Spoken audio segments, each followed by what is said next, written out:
Bom, vamos lá, gente. Vamos tratar então também agora, entre, né, as questões todas, disso que também a gente está acompanhando aí desde sábado, que é a guerra no Oriente Médio e todos os seus desdobramentos. Então, claro que a gente precisava ter ela aqui para nos ajudar um pouco a entender essas questões todas. Rose Martins, boa noite para você, seja bem-vinda aqui mais uma vez. Antes de mais nada, inclusive, queria te perguntar, Rose, acho que a gente conversou, você estava, não sei se você estava na semana passada na sua cidade, né? Que a Não, gente não falou. estava, eu estava em São Paulo. A Rose é de Ubá, viu, gente? Então, se você, inclusive, até assim, primeiramente até nossas solidariedades mesmo, não sei como é que, né, como é que você está aí, sua família, Não, amigos, a cidade, porque a gente falou bastante semana passada disso aqui. assim, foi devastador, né? A parte mais afetada foi uma espécie de centro comercial da cidade, né? O calçadão e as lojas ao redor. E realmente devastador mesmo, um cenário de guerra. E vai ser uma reconstrução muito difícil. E felizmente nunca a gente não tinha tido essa coisa de ter mortos. É uma área da cidade que sempre enche, mas tiveram acho que 7 mortos, sem ainda uma pessoa desaparecida, então é um cenário caótico. Eu não estava aqui, não fui afetada, nada, mas muito triste, viu, gente? Realmente é para ontem discutir a questão das mudanças climáticas e de ter políticas públicas efetivas para isso, né? Porque a cidade de Juiz de Fora também foi muito afetada, as outras cidades da região, num cenário em que o Romeu Zema cortou 96% das verbas para lidar com esse tipo de situação. Então é criminoso, né? Não vai acontecer nada com ele, ele vai continuar governando, ele não vai ser responsabilizado por isso, mas é isso que a gente assiste. Então é muito triste mesmo o que aconteceu. Devastador. A cidade de Juiz de Fora também ficou numa situação muito difícil. É horrível, realmente. Que bom que tá tudo bem contigo. A gente falou bastante aqui disso, viu, Rosa, semana passada, porque é isso, cada dia a gente foi vendo mais notícias e muitas mortes, principalmente ali em Juiz de Fora. Junto com isso tem a questão de moradia, né? Que a gente sabe que os mais afastados são bairros e regiões onde há essas moradias, digamos, irregulares, que são construídas de maneira entre pessoas que estão numa situação de vulnerabilidade, mas também ninguém faz porque quer, né? É por conta Claro, claro. E Juiz de Fora, essa questão da moradia foi ainda pior, né? Porque as áreas mais afetadas foram aquelas áreas de encosta, e choveu muito lá também. A situação de Juiz de Fora me parece que é até pior, né? Inclusive com mais mortos. Tem uma população maior, evidentemente, mas me parece que em Juiz de Fora a situação ainda foi ainda mais severa, mais grave. Exatamente. Bom, vamos lá, né? Por falar em coisas graves, bom, Rose, quando a gente até combinou de você vir, a gente nem tinha ainda nenhuma informação sobre o que aconteceu no último sábado, né? A gente começou a semana, inclusive, falando sobre isso aqui, teve esse ataque de Estados Unidos e Israel, lá em Teherã, e em outras cidades, inclusive do Irã, né? Aquela cidade lá no sul do país que assassinou mais de 160 estudantes, meninas, que houve o funeral ontem, inclusive, a gente falou disso aqui. Só que aí depois disso teve as retaliações do Irã em várias bases estadunidenses, nos vários países ali do Golfo, né? E também essa nova ofensiva de Israel no Líbano. Então, se você puder falar um pouco dentro do que você está acompanhando, né, dos desdobramentos a partir disso, acho que é algo que a gente vem conversando aqui, e não sei como é que você está avaliando, se a gente pode entender essa dinâmica de que Israel quer realmente ampliar uma guerra geral no Oriente Médio, né? Porque a gente tem a questão da Palestina e de Gaza que não acabou, a gente sabe, né? Aí agora tem a questão do Irã, que, digamos, em termos de poderio bélico e até as respostas são mais graves, porque o Irã está respondendo também, enfim, Tel Aviv e outras regiões de Israel também estão sendo atacadas. Mas tem o Líbano também, que também Israel está lá desde 2024, com ofensivas, com os ataques. Então, parece que é uma coisa digamos, pulverizada ali no Oriente Médio, né? Então, como é que você está avaliando nesse sentido? Bom, eu nem cumprimentei vocês, né? Primeiro, deixa eu cumprimentar vocês, Thalita, Eribaldo, boa noite a todos que estão nos acompanhando. Olha, gente, primeiro eu quero dizer que eu acho que eu resolvi o meu problema em relação à última vez que eu participei aqui, que não era a minha internet. Era um problema no meu computador. Eu fui assistir o programa depois, coisa que eu nem faço, que eu não gosto de me assistir. E, meu Deus, eu falei, o que eu fiz com a Thalita e o Eribaldo e as pessoas que estavam nos assistindo? Porque foi muito pior do que eu imaginava. Eu sentia travando, mas acho que não dava nem para me ouvir. Mas era um problema no meu computador, não era especificamente a minha internet. Então, depois disso, eu não tive problemas, consegui resolver. Espero que hoje não aconteça de novo. Bom, vamos lá para o assunto, né? Como você mesmo disse, Thalita, os Estados Unidos e o Estado de Israel coordenaram um ataque ao Irã no sábado. Acho que é muito importante a gente começar dizendo, né, que eles atacaram uma escola de meninas, uma escola primária, mataram mais de 150 meninas, o último número que eu vi teria sido a morte de 171 meninas, mais outros mortos. No Irã já se fala em mais de 1.000 mortos desde sábado, com os ataques que estão, né, sucedendo, não pararam. E esse ataque, essa escola revela, né, os métodos do Estado de Israel e os métodos do imperialismo norte-americano, né? Eles miram crianças e meninas bom, ultrapassam todas mesmo os limites do que até se convenciona em termos de conflito, de guerra, de uso de violência. Então, eu acho que deixar aqui a minha solidariedade ao povo iraniano que precisa lidar com esses métodos do sionismo e do imperialismo norte-americano. O que acho que a gente tem de diferença nesse momento, que eu acho que é o elemento mais importante a ser considerado, é a resposta iraniana. Nós começamos o ano, no terceiro dia do ano, com os Estados Unidos sequestrando o presidente Maduro, e a gente não viu nenhum tipo de resposta, nem por parte da Venezuela e nem por parte dos parceiros da Venezuela, nem da Rússia e nem da China.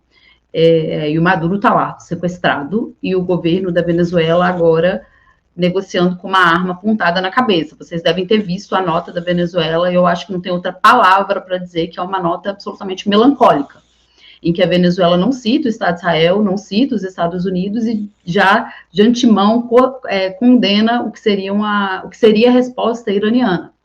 E essa nota ela acaba sendo muito simbólica para o momento que a Venezuela está vivendo, porque jamais que um governo venezuelano que não estivesse totalmente emparedado pelos Estados Unidos, enquadrado pelos Estados Unidos, escreveria uma nota daquele tom. Jamais. Mesmo que, não estou dizendo especificamente do Maduro, mas mesmo se a Delcy Rodrigues não tivesse uma situação muito difícil, essa nota deixou claro qual é a situação agora entre Estados Unidos e Venezuela. E não estou fazendo aqui um juízo de valor de dizer que a Delcy traiu o Maduro, acho que a gente não tem elementos concretos para afirmar isso com segurança, né, para dizer que foi isso que ocorreu, mas a verdade é que a Venezuela está numa situação muito difícil. Não estou dizendo que aquela nota tenha demonstrado que o governo da Venezuela pensa, de modo algum. Né, demonstrou que o governo da Venezuela está, nesse momento, numa situação difícil e enquadrado. Então, ali na Venezuela, nós não tivemos resposta. Agora, no caso do Irã, além de estar assistindo o poder de fogo do Irã, a capacidade de resposta, nós estamos também assistindo a disposição do Irã em empregar uma resposta violenta.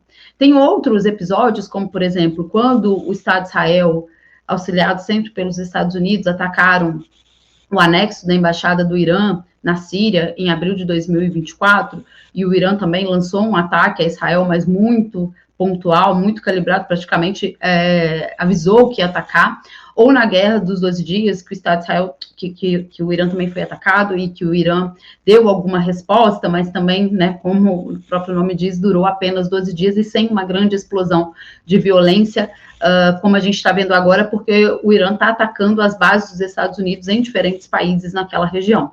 Então, acho que o mais importante da gente considerar nesse momento é que o Irã se mostrou disposto a responder, a usar a sua capacidade, que a gente já especulava há um tempo que o Irã possui, de responder os Estados Unidos. A estratégia dessa resposta, eu acredito que tenha dois aspectos, né? Primeiro, militar mesmo. O Irã tem debilidades militares de defesa, isso já ficou explícito também em outros momentos, que é em relação à defesa antiaérea do Irã, o sistema antiaéreo, e também relacionado à sua inteligência, tanto na Guerra dos 12 Dias, em que os cientistas nucleares iranianos foram mortos nas suas residências, como nesses protestos do final de dezembro, início de janeiro, que começam de uma forma... São protestos que começam legítimos no Irã, com a satisfação com a situação econômica do Irã, mas depois foram cooptados pelo Mossad, pela CIA, há vários registros de que eles estavam presentes, o próprio Mossad disse isso, que estava com os iranianos no terreno. O Irã tem problemas também com aspectos da sua inteligência, né? Então, há uma presença externa no Irã importante e que acaba, enfim, trazendo danos ao Irã. Então, eu acho que essas são as duas debilidades que eu traria. Mas o Irã tem uma capacidade ofensiva, o Irã tem um programa de mísseis e o Irã tem uma intensa produção de drones a um baixo custo. E para muitos analistas militares, eu estou aqui reproduzindo o que eu leio e que eu escuto, porque eu não devo confessar, ser intelectualmente honesta, de dizer que eu não tenho, né, assim, grandes habilidades para entender essas questões militares, mas o que eu tenho acompanhado com muita atenção é de que é muito mais fácil, que o Irã tem uma capacidade muito maior de continuar usando mísseis e drones, e uma grande quantidade já produzidos, e que isso tem menos custo do que os custos de defesa para esses mísseis por parte dos Estados Unidos, para esses mísseis e para esses drones. Ou seja, a capacidade ofensiva do Irã é mais sustentável e mais barata do que a capacidade defensiva dos Estados Unidos. Obviamente que esse conflito não se resume a apenas esses aspectos, né? A notícia que nós temos agora, que pode ter algum engajamento, por exemplo, dos curdos, pode ter algum engajamento dos europeus. Então, há uma série de variáveis. O Estado de Israel também está fazendo isso que você mesmo disse, Thalita, né, de contaminar outras regiões, estão atacando o Líbano nesse momento. Importante dizer também que nunca respeitaram cessar-fogo com o Líbano, e tem o desejo também de que esse conflito se regionalizasse para trazer os Estados Unidos com tudo para dentro do conflito. Então, é um caos generalizado. E eu sublinharia essa questão que eu acho que se tornou muito importante, principalmente se a gente comparar com a situação da Venezuela, com o que Cuba está passando também, que também estão sendo agredidos pelos Estados Unidos em outros níveis, né? E que não demonstraram uma capacidade de responder, e o Irã está respondendo. A ver o que vai acontecer, eu diria que os próximos dias vão ser bastante intensos e interessantes para a gente entender qual vai ser o futuro desse conflito.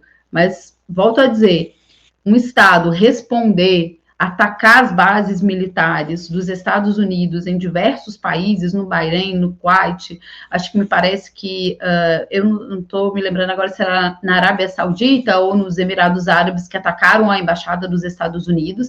Então, o Irã está fazendo também uma explosão de violência. Eu acho que há muito tempo os Estados Unidos não tinham que lidar com essa capacidade. Outro aspecto também que eu ia levantar aqui, eu falei sobre a questão do Irã estar numa estratégia de saturar a defesa dos Estados Unidos, os seus drones, os seus mísseis, também a gerar uma espécie de um caos econômico, né?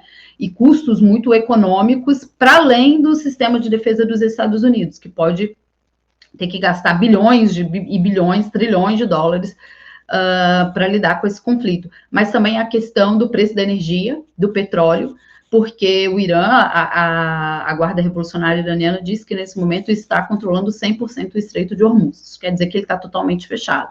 Parece que ali os navios chineses e russos estão conseguindo passar.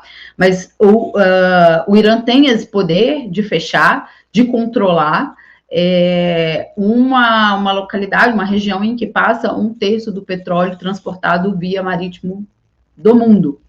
Né? Então, isso de imediato, na segunda-feira, o preço do petróleo aumentou 10%, o barril agora está R$ 72,00, mas os especialistas dizem que pode chegar a 100, né? Batendo ali, chegando quase que próximo ao preço do petróleo no início da guerra da Ucrânia.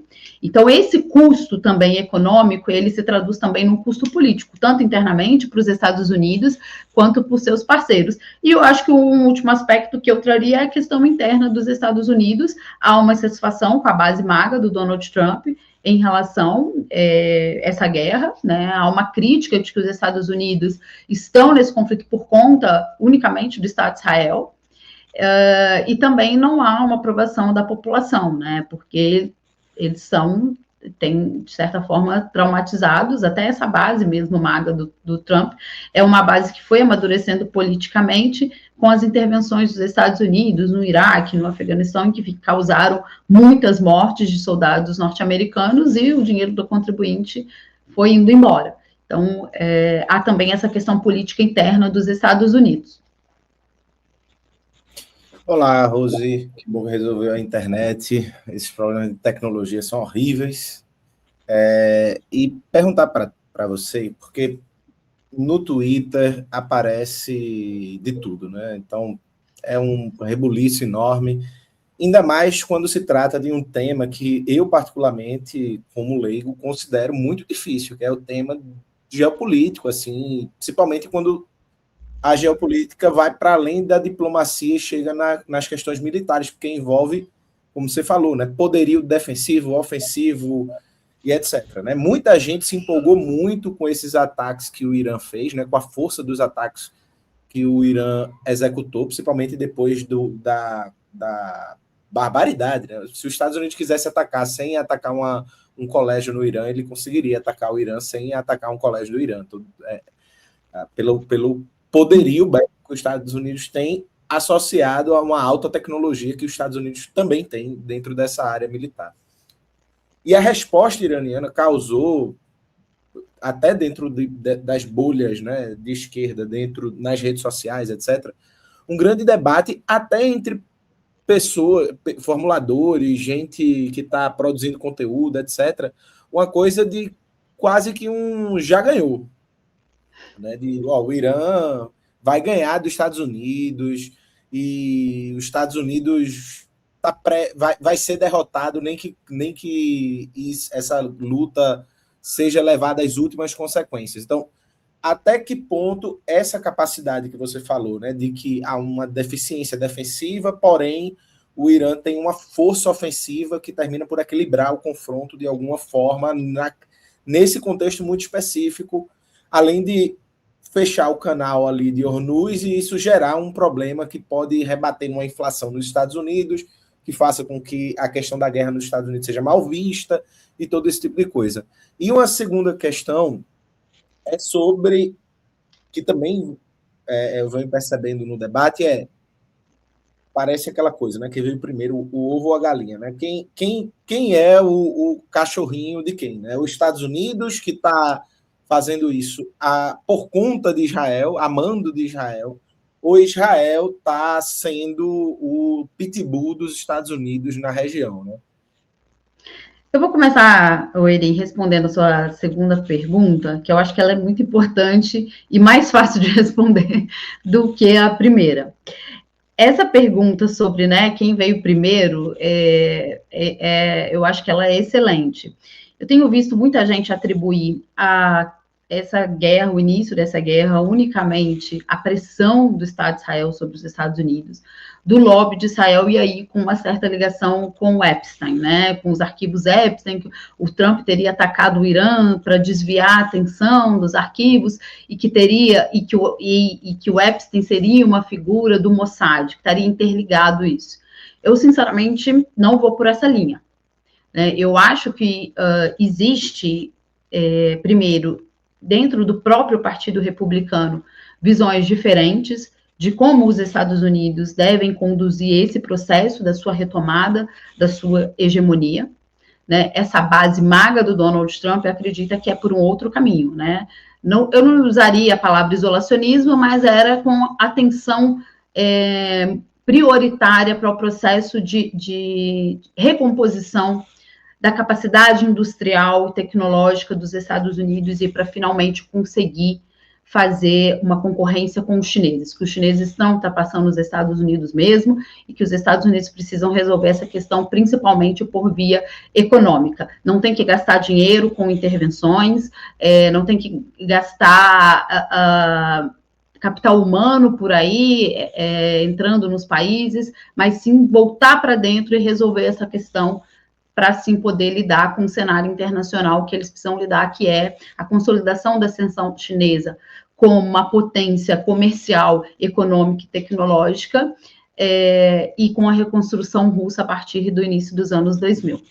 Então, essa é a base do Donald Trump, acredita que é esse caminho. Há outro caminho no Partido Republicano, que não acha que é exatamente esse. Eu tenho visto algumas atualizações de que os Estados Unidos finalmente agirem, atacarem o Irã, assim como na Venezuela, acaba revelando que essa outra força do Partido Republicano, né, os neoconservadores do Partido Republicano, estão enquadrando o Donald Trump. Então, que esse não seria exatamente isso tem ficado claro, eu acho, o desejo do MAGA, mas que o Donald Trump estaria enquadrado politicamente por esse outro grupo. Eu acho que isso faz muito mais sentido do que imaginar que ele ia se meter numa confusão dessa simplesmente por causa dos arquivos Epstein, onde que ele estaria sendo chantageado pelo Mossad. Claro que esse grupo pode estar fazendo algum tipo de chantagem com o Trump, ou eles podem estar fazendo algum tipo de troca, fechamento de regime, vai saber. Esse cara está cada dia mais amalucado. Mas eu acho que muito mais, levando em consideração essa dinâmica de poder no âmbito do próprio Partido Republicano, eu acho que isso tem muito mais a ver com o que se pensa como estratégia para a retomada da hegemonia norte-americana no sistema internacional do que uma questão pontual de conjuntura interna da política dos Estados Unidos, ou que Israel consegue tudo que é com os Estados Unidos. É verdade que eles têm muito poder sobre os Estados Unidos. Isso não é falso, né? E é verdade que há um lobby sionista fortíssimo nos Estados Unidos, mas ao mesmo tempo que é verdade que o Israel nunca teve uma visão tão negativa dentro dos Estados Unidos. Então, eu acho que faz muito mais parte dessa estratégia de retomada da hegemonia plena dos Estados Unidos. E o que significa o Irã? O Irã é um ator fundamental nesse sentido. Primeiro porque o Irã, desde a Revolução de 1979, se mostrou contrário à hegemonia norte-americana, ao exercício de poder da hegemonia norte-americana, ao imperialismo norte-americano. Eles sempre foram um projeto avesso a esse mundo construído pela hegemonia norte-americana, e sempre foi um país que, em diversos momentos, tentou negociar com os Estados Unidos por conta das suas capacidades relativas de poder, que são inferiores, mas a verdade é que sempre posicionaram ali, digamos, contrários às políticas imperialistas, né, dentro, claro, devido dos seus limites. O Irã faz parte da nova Rota da Seda. O Irã se tornou um dos grandes fornecedores de petróleo para a China, algo entre 15% e 18% do petróleo que a China importa. Além disso, no Estreito de Hormuz, passa 40% do petróleo que a China importa. Então, controlar essa região é muito importante. E aí, uma coisa que eu gostaria de trazer para vocês é o seguinte: os Estados Unidos já têm uma estratégia que ela é mais sofisticada e mais de longo prazo de controlar as rotas de energia, as reservas de energia do mundo inteiro. A Venezuela tem a maior reserva de petróleo do mundo. São reservas não exploradas em grande parte, né? No caso ali, eles não forneciam nem 5% que a China importa, tem menos importância. E também não é uma rota em que passa grande parte do petróleo que vai para a China. Mesmo assim, tem as maiores reservas de petróleo do mundo. No caso do Irã, eles estão ali, eles têm, né, o poder de fechar o Estreito de Hormuz e tem um fornecimento maior de energia para os chineses, e, como eu disse, também faz parte da nova Rota da Seda. Além disso, o Irã, ele tem relações mais qualitativamente estratégicas com a Rússia e com a China, né? O Irã, por exemplo, como eu disse para vocês, eles produzem muitos drones em larga escala a um custo muito barato. São grandes fornecedores de drones para a Rússia utilizar na guerra da Ucrânia. A Rússia passou a também usar uma enorme quantidade de drones na guerra da Ucrânia, principalmente a partir do ano passado. Eles têm, inclusive, um contrato que os drones de tecnologia iraniana são produzidos dentro da Rússia.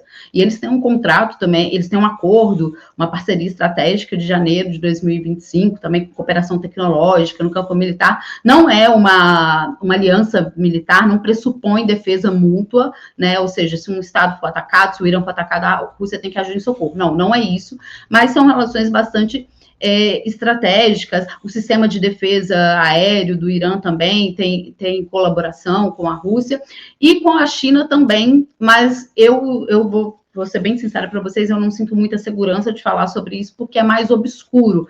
Estão dizendo agora que a China está fornecendo satélites para o Irã e que há uma cooperação ali. Eu não acredito que a China esteja totalmente alheia do ponto de vista militar, né?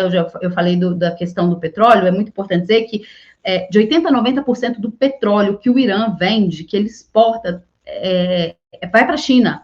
Do total do petróleo iraniano vendido para o mundo, de 80% a 90% é para os chineses vendido em moeda local.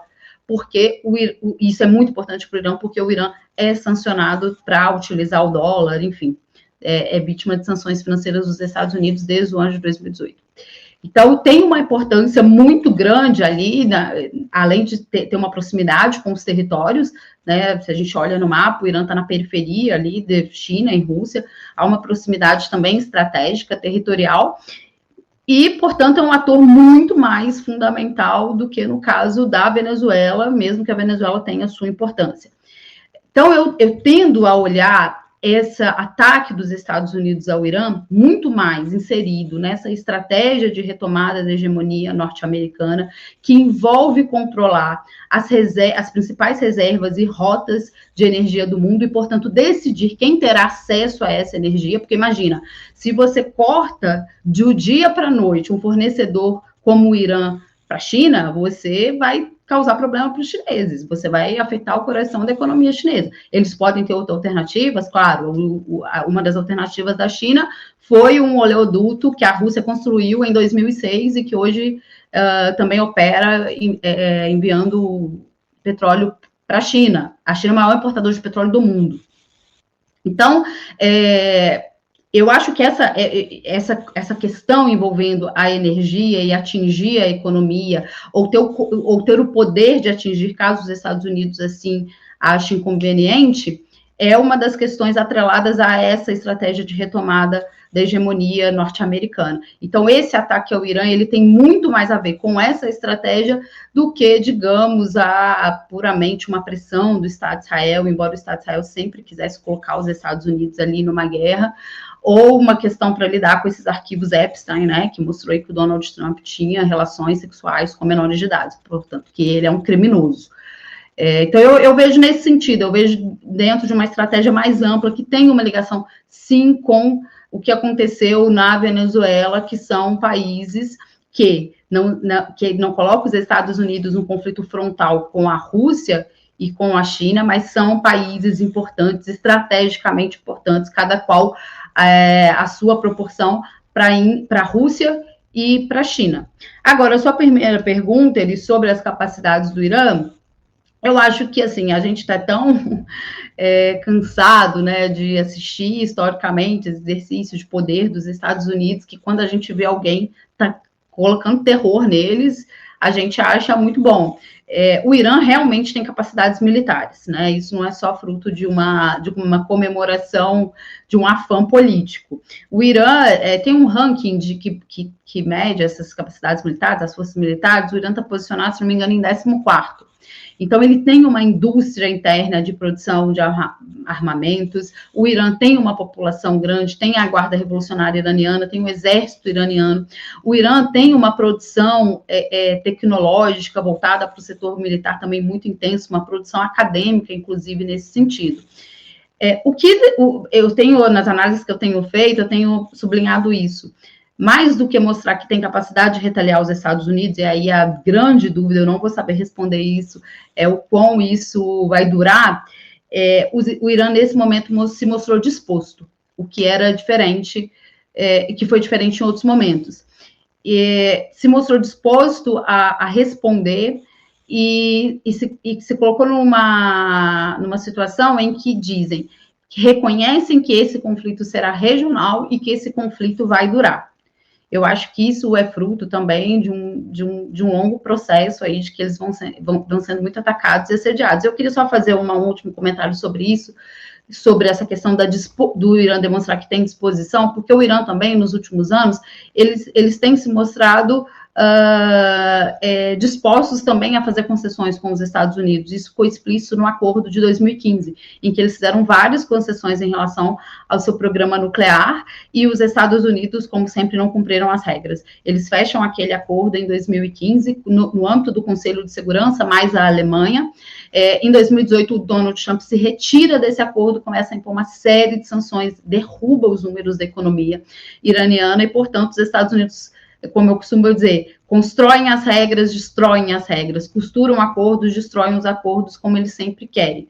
Então, eu tenho frisado essa questão da disposição de usar a força do Irã, porque o Irã, além de ter demonstrado fazer concessões em relação ao seu programa nuclear, ele mostrou várias vezes que ia utilizar a força, a sua capacidade, de uma forma muito branda, que, como eu disse aqui, eu acho que esses 2 episódios seriam os melhores para exemplificar, que foi depois que atacaram o anexo da sua embaixada na Síria em 2024 e na Guerra dos 12 Dias, em junho do ano passado. Rose, tem uma pergunta para você, eu vou colocar aqui na tela, eu já queria, inclusive, aproveitar e emendar, ampliar, na verdade, assim, porque eu acho que tem a ver, tá? Aqui acho que é Gabriel, não sei, GBR, diz o seguinte: a mudança de foco para o Oriente Médio abre espaço para um aumento de intensidade ou até de fim da guerra na Ucrânia? Aí, complemento, que eu queria muito te ouvir sobre isso. Tem dentro, inclusive, né, das especulações, acho que até de maneira aflitiva em geral, que a gente vem acompanhando nas redes, de uma possível, digamos, ampliação da guerra, ou uma grande guerra, né, essa coisa de, será que a gente está ali numa antessala de uma terceira guerra mundial, né? Por que eu estou perguntando isso? Porque tem essa, digamos, adesão quase que direta de alguns países do Ocidente europeu. Então, por exemplo, nessa semana teve o encontro do premier alemão com o Trump, já demonstrando, né, uma adesão, um apoio à guerra no Irã. Aí a gente tem Reino Unido, aí a gente também tem essa demonstração, me pareceu, até ontem a gente comentava aqui, eu e o Eri, do presidente da França, né, o Macron, que fez uma declaração evocando, dizendo, né, do desrespeito ao direito internacional por parte do ataque dos Estados Unidos e do Irã, mas que também ali na retórica dele diz que isso tem muito a ver com o Hezbollah no Líbano, que tem a ver com os grupos terroristas, segundo ele diz lá no Oriente Médio, mas que também fez as suas, digamos, demonstração de força, né? Fez aquela declaração mostrando aquele submarino, já apoiando, inclusive, de ampliação das suas bases nucleares. Só que aí a gente também tem a Espanha, que criou essa situação porque o governo espanhol ele não aceitou fazer essa adesão, né? Ele diz que a Espanha vai respeitar o direito internacional e que, portanto, não vai se colocar como aquele que vai deixar suas bases militares para os Estados Unidos. Então, quer dizer, tem uma movimentação, digamos, na Europa ali, de quem está aderindo, né, quem está apoiando logo de cara, e tem essa oposição da Espanha, que já tem esse caráter mais crítico até o próprio Estado de Israel. Então, como é que você está olhando nesse sentido, né, dessa adesão desses países europeus, apoio aos Estados Unidos e, né, em consequência, ao Estado de Israel, com exceção da Espanha, e se a gente pode pensar realmente nessa ampliação desse conflito, né? Não agora, mas é aquilo, né? Essas especulações a partir dessas movimentações desses outros países também em relação a esse tensionamento lá no Oriente Médio. Tá, ótimas perguntas, Thalita. Eu só quero emendar rapidinho minha última resposta para o Eri, é que é o seguinte, uma das questões que eles consideram também em relação aos custos dessa guerra para os Estados Unidos, ou seja, se o Irã vai conseguir ser vitorioso, é que para os Estados Unidos exercerem um controle, ou seja, ganharem essa guerra contra o Irã, eles vão precisar se meter numa incursão terrestre. e aí a história é bem mais difícil, porque o Irã tem tem a Guarda Revolucionária Iraniana, tem suas forças armadas, tem questões relacionadas à geografia do Irã, e que a grande questão seria essa: os Estados Unidos não têm, como eu acho que nenhum país tem, capacidade de ganhar uma guerra somente via aérea. Para ele dizer que vai ganhar contra o Irã, precisa de uma incursão terrestre, e isso supõe também homens, e isso supõe aspectos ligados à política dos Estados Unidos interna. Então, a situação para eles, nesse sentido, não seria fácil. Por isso que muita gente está achando muito difícil que os Estados Unidos, em algum momento, eles vão ter um custo muito alto e que eles vão tentar algum tipo de negociação, enfim, vamos ver o que vai acontecer. Então, queria também deixar esse aspecto, que eu vi os analistas falando isso também, né, porque o Irã pode vencer, tem essa questão, esse aspecto terrestre. Sobre a guerra da Ucrânia, é o seguinte: primeiro dizer que o que aconteceu no ano de 2025 é que o Donald Trump conseguiu passar os custos dessa guerra para os europeus. Então, os Estados Unidos já reduziram muito o volume de ajuda para a Ucrânia, fizeram algumas questões ali, laterais, né, para dar um aceno para a Ucrânia também. Em algum momento, elevou a retórica com a Rússia, deu 10 dias para a Rússia encerrar o conflito, fez aquele encontro na Alasca. Aliás, os Estados Unidos estava agora, recentemente, com uma delegação nos Emirados Árabes Unidos, da Rússia, com a Ucrânia também, para discutir a saída dessa guerra, e eles não chegam a lugar nenhum.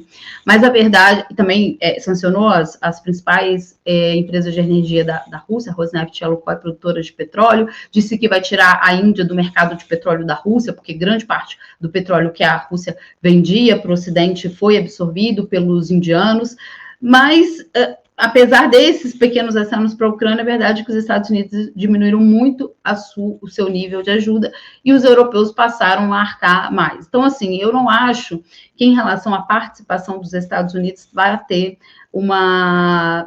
vai ser algo assim que vai ter uma consequência grave para a Ucrânia, enfim, e ali eles não vão conseguir, eles estão em muitas dificuldades, é verdade, mas eu acho que os Estados Unidos acabou repassando essa conta para a Europa, e a Europa agora está quase que tomando a frente disso tudo, né? Estavam negociando há uma semana atrás mais uma ajuda, mais um empréstimo para a Ucrânia. Sobre a questão dos europeus, né? No final das contas é isso, com exceção do Pedro Sánchez, Thalita, que você mesmo citou. Ele disse que não vai autorizar os Estados Unidos usarem as bases da Espanha. O Donald Trump ameaçou, disse que ameaçou sempre daquela coisa dele, né? Impor tarifas, impor sanções, essa coisa, é a arma econômica, e mesmo assim ele disse que não, que a Espanha quer a paz. Então eu achei até uma sinalização importante e corajosa, né, com todos os defeitos lá que ele pode ter, lembrando também que a Espanha ali na Europa, eu acho que, de forma comparativa, é um dos países que tem uma posição, pelo menos, mais digna em relação à Palestina.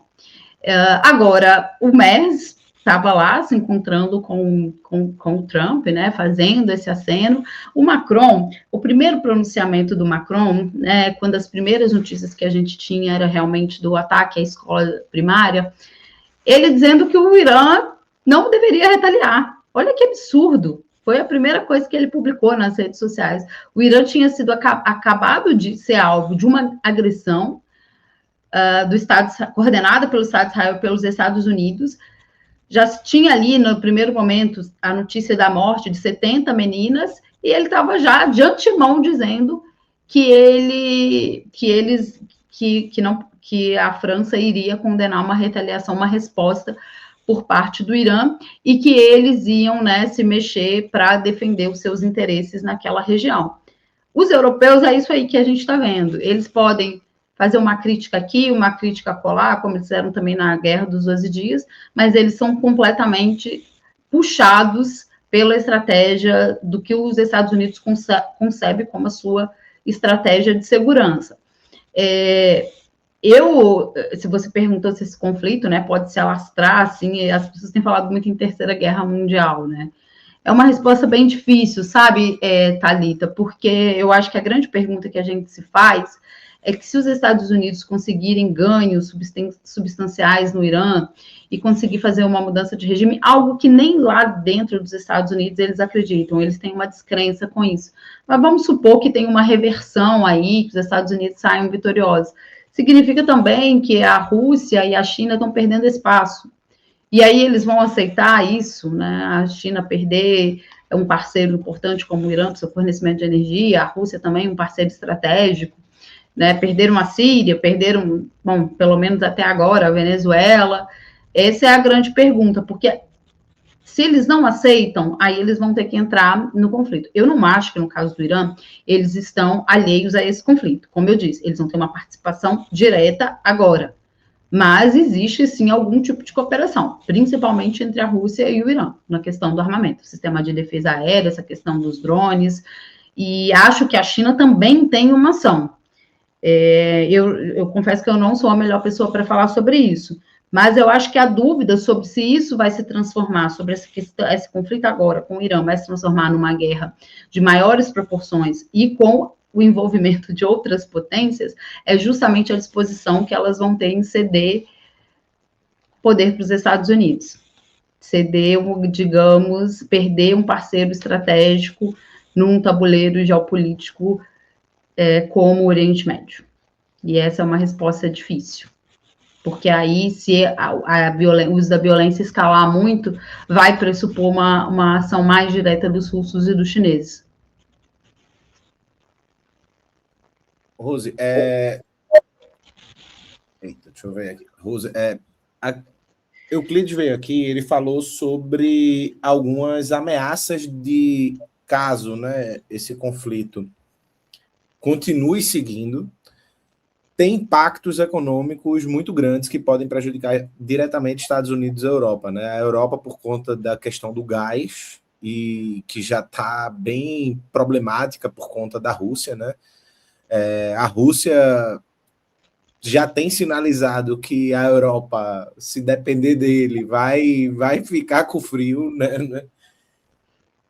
E os Estados Unidos, por conta da situação social dos Estados Unidos, apesar da mídia brasileira, né? Sempre fazer aquele passapano para os Estados Unidos não é nada boa, né? E principalmente por conta da inflação. E como o petróleo iraniano e daquela região é fundamental para os Estados Unidos, isso pode gerar um impacto inflacionário bem imediato, né? Eu vi, inclusive, que o preço do barril de petróleo já aumentou, o preço do seguro dos transportes de petróleo e gás subiram 300% só ontem.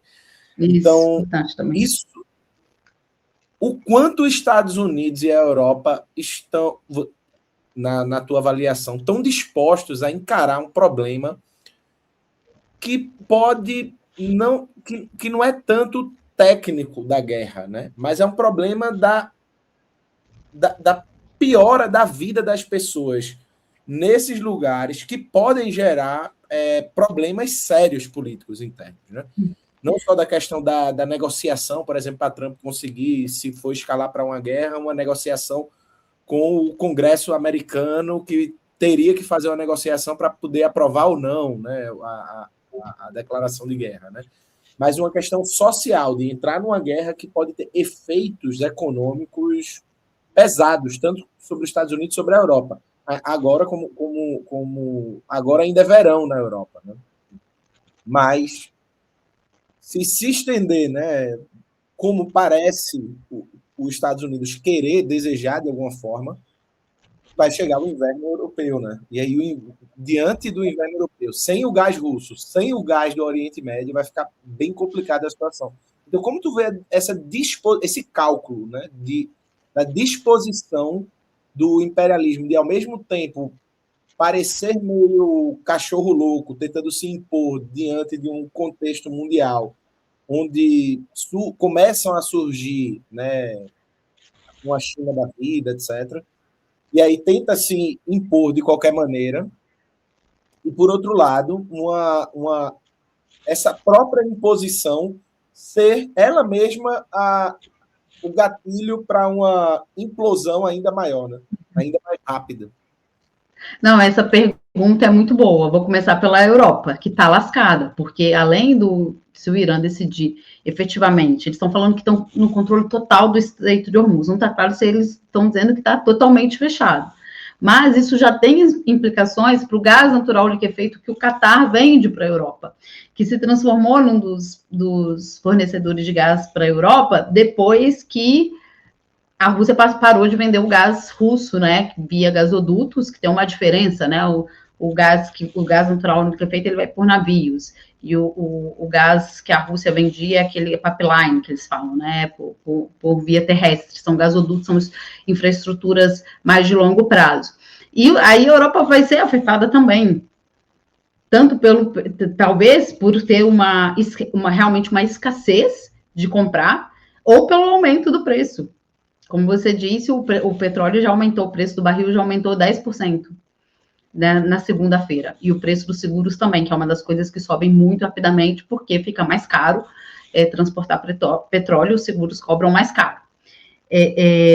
Fica mais perigoso, né? Desculpa, fiz uma confusão. Fica mais perigoso, os seguros cobram mais caro. Então, a Europa, mais uma vez, gente, eu sempre quando eu falo sobre a guerra da Ucrânia, vocês sabem disso que eu falo, é irracional você ver o que a Europa faz, porque eles deixaram de comprar gás barato da Rússia, nessa infraestrutura de gasoduto, eles não encerraram totalmente a compra da Rússia, mas diminuiu muito, passaram a comprar o gás do Catar, e passaram a comprar, a Noruega fornece uma grande parte, mas também passaram a comprar gás natural liquefeito dos Estados Unidos, que também vem por esses navios, e é um gás de 30% a 50% mais caro do que eles compravam da Rússia, e um gás altamente poluente, porque o gás natural liquefeito dos Estados Unidos é o gás de xisto, e que é explorado com uma técnica muito poluente.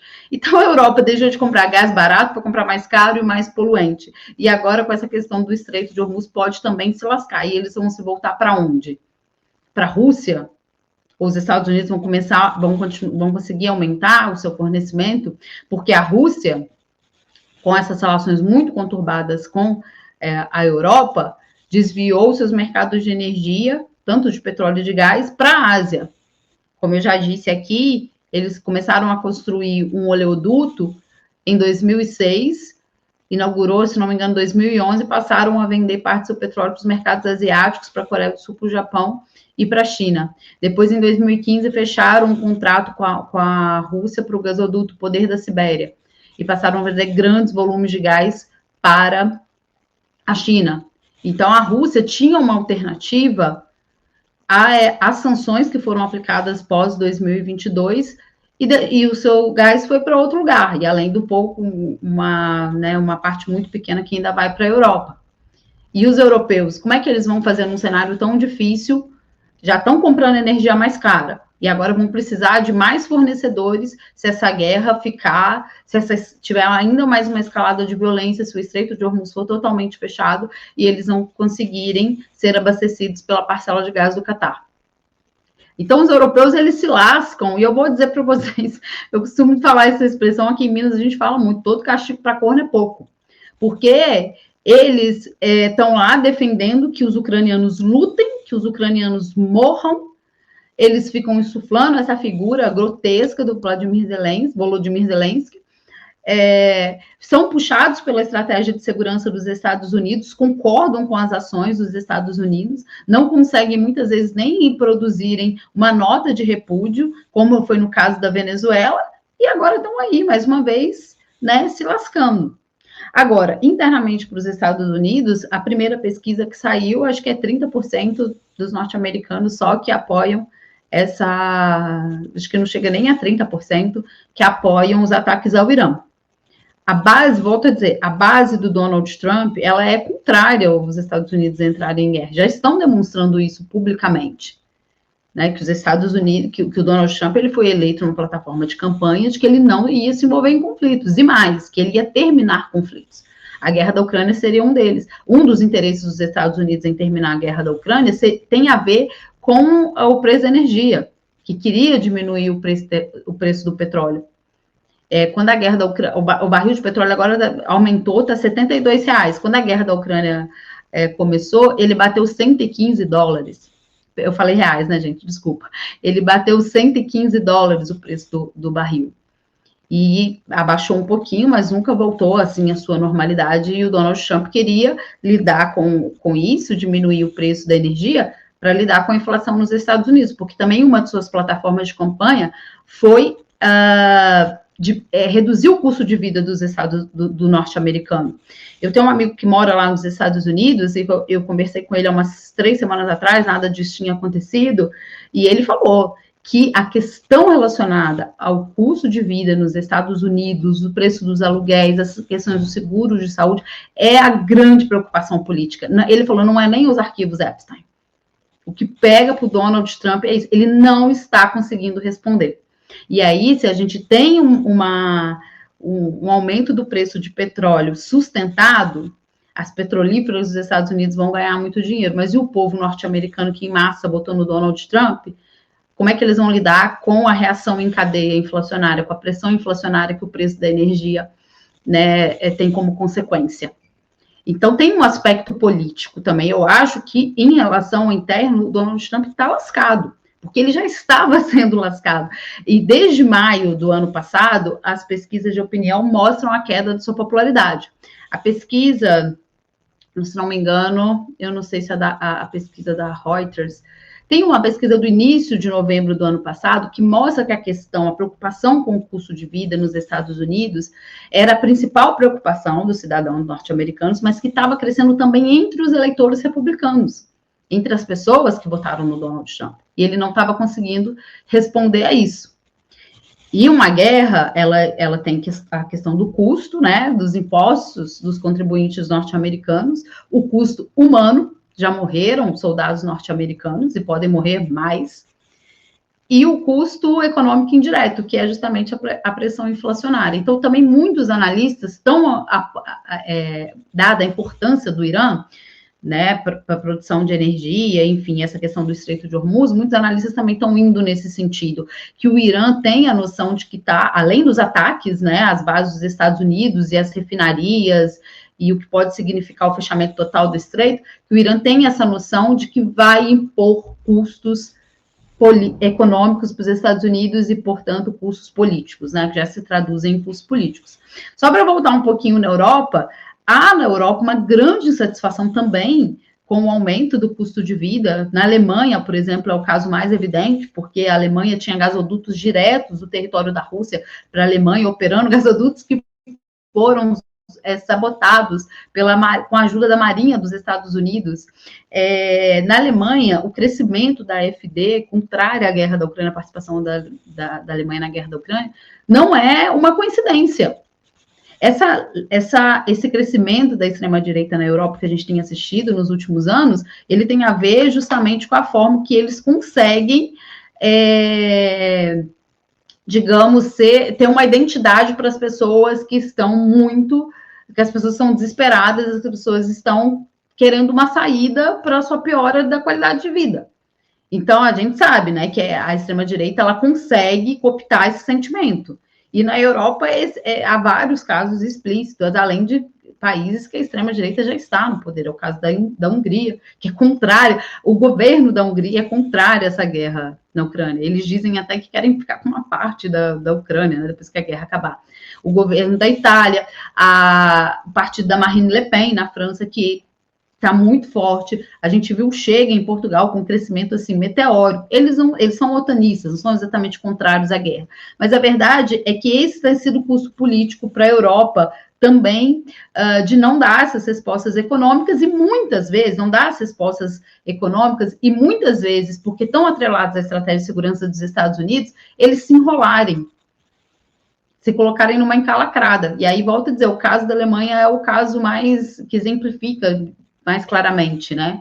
Eles deixaram de comprar energia barata da Rússia, tiveram que lidar ali com baixa produção industrial, estão passando, eu acho, uma recessão técnica, pelo menos, piorou a vida na Alemanha, e a AfD está surfando e se consolidando. A AfD, gente, de inclinação não nazista, abertamente, está se consolidando como uma segunda força política na Alemanha. Muito preocupante isso. Ô, Rose, última pergunta, para não tomar mais seu tempo. Nosso segundo convidado já está aqui, mas só para não deixar de te ouvir sobre o fator Brasil, né? Enfim, mais uma avaliação de imediato, porque, é claro, não necessariamente como é que o Brasil terá ou não influência na guerra em si, mas é porque a gente, na segunda, inclusive, a gente leu aqui as duas notas do Itamaraty, né? A primeira que trata repudiando o ataque dos Estados Unidos, já colocando, inclusive, o representante lá do Brasil em Teherã, e para poder receber brasileiros, enfim, né? Uma primeira nota, primeiro posicionamento, e depois também um posicionamento dizendo a respeito, repudiando os ataques do Irã nas bases militares ali na região. Então, assim, fez aquela nota ali, né? Nenhum lado nem outro, não aderindo a nenhum lado nem outro, aquela coisa bem da diplomacia mesmo.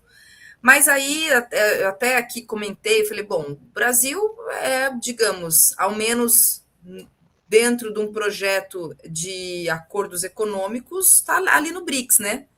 Então, a gente tem Brasil e Irã dentro desse grupo, que não é necessariamente um grupo militar, mas é um grupo, digamos, econômico, né? Pelo menos o que se projeta. Mas, aí, assim, mais para te ouvir mesmo, como é que o Brasil...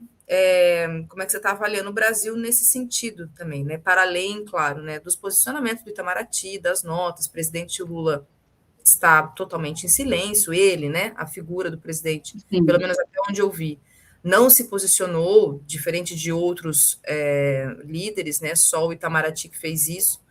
Então, como é que você está olhando para o Brasil nesse sentido mesmo, né, diante desse contexto? Olha, do ponto de vista prático, não tem como fazer nada mesmo, né? Porque nós não temos bala na agulha mesmo. Nós estamos aí achando que a paz é uma coisa muito bonitinha e muito possível e que ficar repetindo a palavra paz vai adiantar de alguma coisa. Então, do ponto de vista prático, não temos nada o que fazer.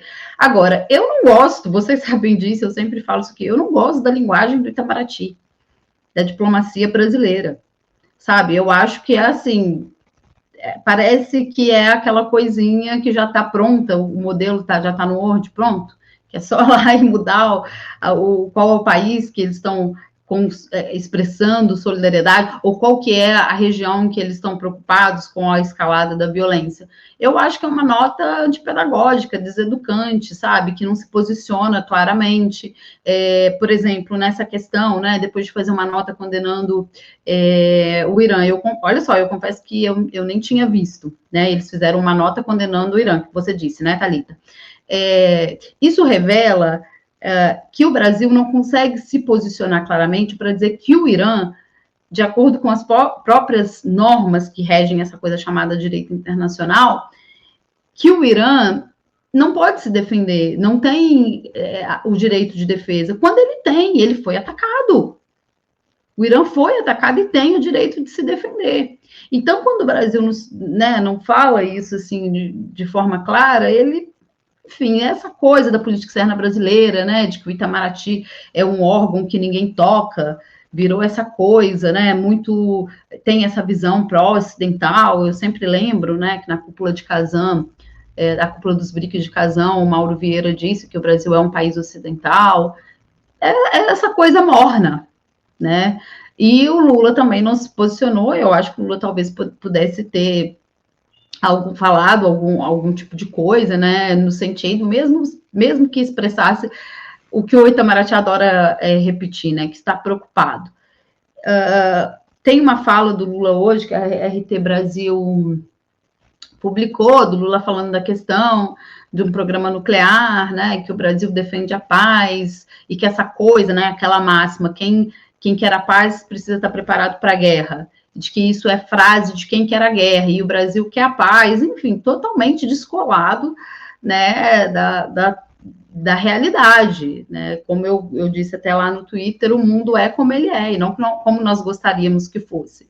Então, assim, eu acho que o presidente, uma vez que o Brasil ele faz parte do acordo do tratado de não proliferação nuclear, Então, o Brasil, naquele tratado, se compromete a não ter um programa nuclear para fins ofensivos, né, não desenvolver armas nucleares.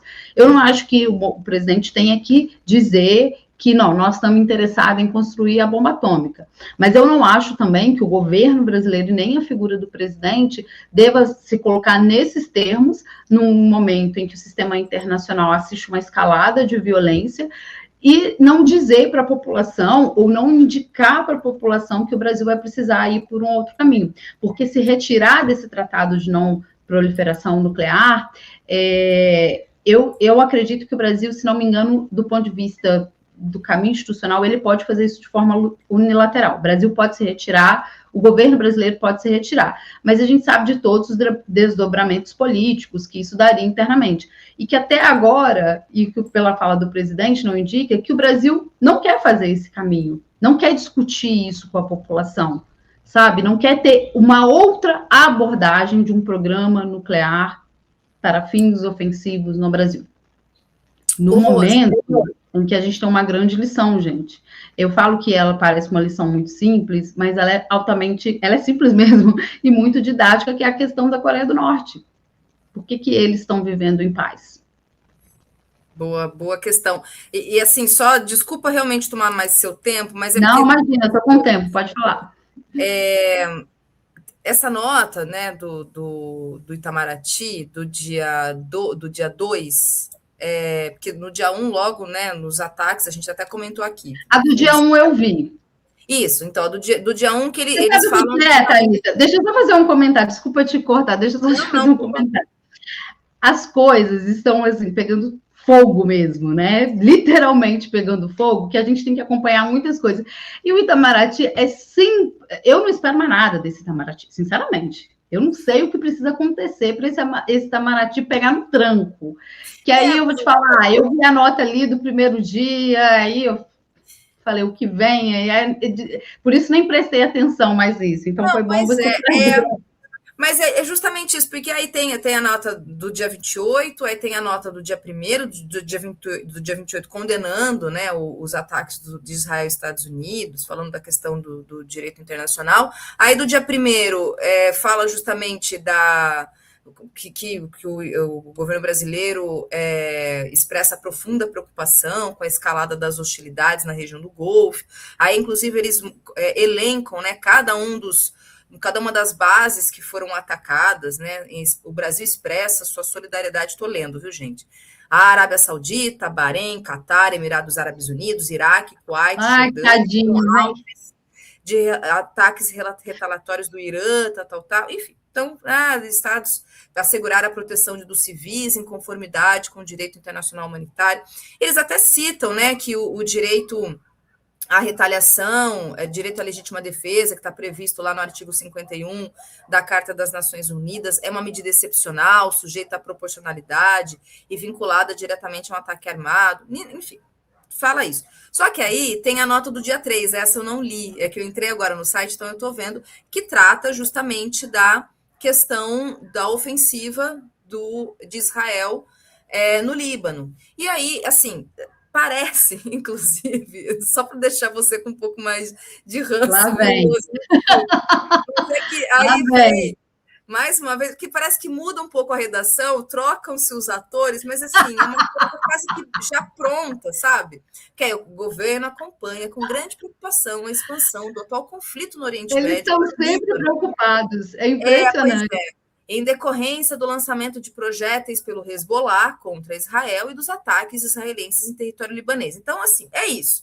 Sempre fazendo aquele jogo do em cima do muro mesmo, né? Então, assim, olha, a gente está preocupado porque de um lado tem o Hezbollah, que está lançando projéteis, e do outro tem o governo de Israel. Então, é sempre esse lugar, claro, aí todo mundo vai levantar aquela cartada. Pô, mas é a diplomacia, né? Então, eles vão fazer um pouco desse papel.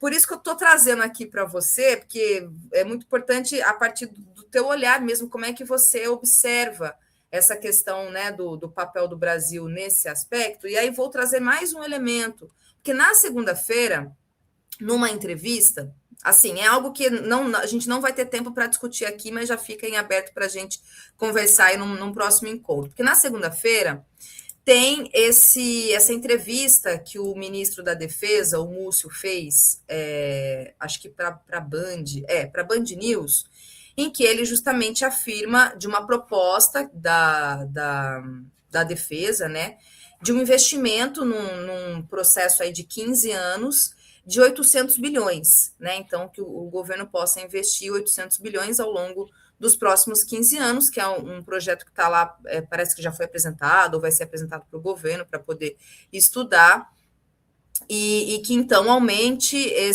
nesse valor aí de 800 bilhões. Mas aí ficam algumas perguntas, né? Para essas Forças Armadas que a gente não repensar, por exemplo, um desenvolvimento de programa nuclear. Quer dizer, então, é claro que essa notícia vem na esteira justamente desse processo, né, de recrudescimento das violências das guerras que estão acontecendo, enfim, de tudo isso que a gente está tratando.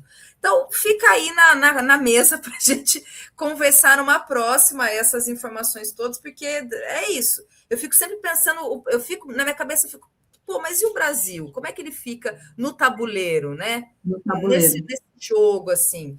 Porque eu fico, pô, beleza, vai enfiar lá 800 bilhões, né? Quase 1 trilhão nas nossas Forças Armadas. Nessas Forças Armadas? Não, a sua pergunta, ela é a pergunta central. Adianta você gastar dinheiro com essas Forças Armadas, com o currículo que elas têm, com a concepção de inimigo interno que elas têm, com a concepção de mundo que elas têm, qual é o papel do Brasil no mundo. E para elas gastarem dinheiro com o quê? Com cooperação militar, de inteligência com os Estados Unidos ou com outros países ocidentais? Então tem que começar, primeiro, com uma reforma dos currículos dessas Forças Armadas. Mandar um pouco de gente para a reserva, como o Gustavo Petro fez na Colômbia. Então, assim, não adianta só dizer que vai gastar mais, tem que ver qual que é a qualidade desse gasto. Eu acho que, primeiro, o que os últimos anos, com o Jair Bolsonaro, os militares que participaram desse governo do Bolsonaro, nos deixou claro, é que as Forças Armadas brasileiras são apodrecidas. E que eles não têm um projeto popular. Gente, historicamente, né? Eu estou falando assim, estou trazendo para agora, que fica mais fácil a gente explicar. Mas eles, primeiro, precisam mudar o currículo dessas Forças Armadas. Então, é justamente isso, Thalita. Para essas Forças Armadas, essa é a pergunta central. Só queria fechar trazendo um comentário da Priscila, que ela falou sobre os ataques, que o Brasil expressou solidariedade aos países. Mas, como a Priscila muito bem disse, o Irã atacou as bases dos Estados Unidos nesse país, que são quase que basicamente considerados territórios dos Estados Unidos. Então, o Irã estava atacando as bases dos Estados Unidos, o Irã não estava atacando os outros países. E realmente a nota do Brasil, quando desconsidera esse elemento, também aí tem um artifício nesse sentido. E o Irã estava atacando as bases dos Estados Unidos não à toa, estava atacando as bases dos Estados Unidos porque foi atacado antes. Então é isso. Eu só sei, Thalita, que eu moro, eu tenho até que falar baixo, porque aqui atrás de casa é o exército. É sério. Hoje eles passaram correndo, eu tenho certeza que o meu gato é comunista. Ele correu para debaixo da cama, ele é traumatizado com os militares. Ele não gosta, não, quando eles passam cantando, não. Mas é sério, eles são aqui do lado, eu moro na rua da Vila Militar. Nossa. E o meio-fio impecável da rua inteira. Até o fim. Pode vir, Trump. Nós estaremos prontos para ter um meio-fio impecável. Gente, é impressionante. Isso não é um meme apenas. Eu acho que esse deve ser o meme mais real da cultura brasileira. As plantas podadas, todas podadas, bem cuidadas. Cara, mas olha isso, gente. Não, você vê como que é motivo de chacota. Olha mas Margarida, é sério, mas falando sério, vê que vai botar dinheiro nessa gente. A polícia, a galera tem medo da polícia. Mas do exército, não, porque eles não fazem nada. Eles pintam meio fio, eles aparam a árvore. Quando o cara da Amazon não vem, ele deixa a entrega lá no exército, eu vou lá, eles guardam. São gente boa.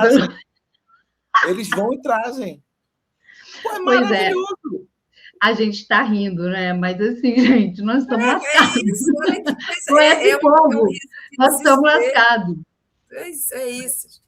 Olha, É isso, tem que reformar, realmente, tem que reformar, pôr abaixo e começar de novo, né? Mas tá Sim, bom, Rose. Olha, muito obrigada mais uma vez. Sua internet está maravilhosa. Não, eu ia falar, vencemos! Mas eu briguei tanto com a empresa de internet, não era a internet, gente, era o meu computador que estava tão cheio. Porque quando eu fui para Cuba, eu vi que tem até uma cubana aqui no chat, né? Nossa solidariedade também aos cubanos que estão sofrendo por conta do Donald Trump. Eu tive que instalar um VPN, só que eu sou muito ruim para essas coisas de tecnologia e nunca mais tirei. E aí um parceiro, eu tive que fazer programa, gente, um dia no celular, que eu odeio, porque o meu parceiro de programa falou, não tem como. Você vai ter que ir pro celular. Aí ele me deu essa dica, ele falou, seu computador deve estar muito cheio, porque o cara veio aqui da internet, instalou um monte de coisa, então era isso. Era realmente uma falha tecnológica causada por mim mesma e que não tinha essa noção. Mas agora vocês viram, vencemos esse Noite Brasil. Maravilhoso, que bom. Então, gente, um abraço para vocês, um abraço a todos que nos assistiram. Eribaldo, Thalita, até a próxima, gente. Tchau, tchau. Tchau, Rose. Valeu, obrigada.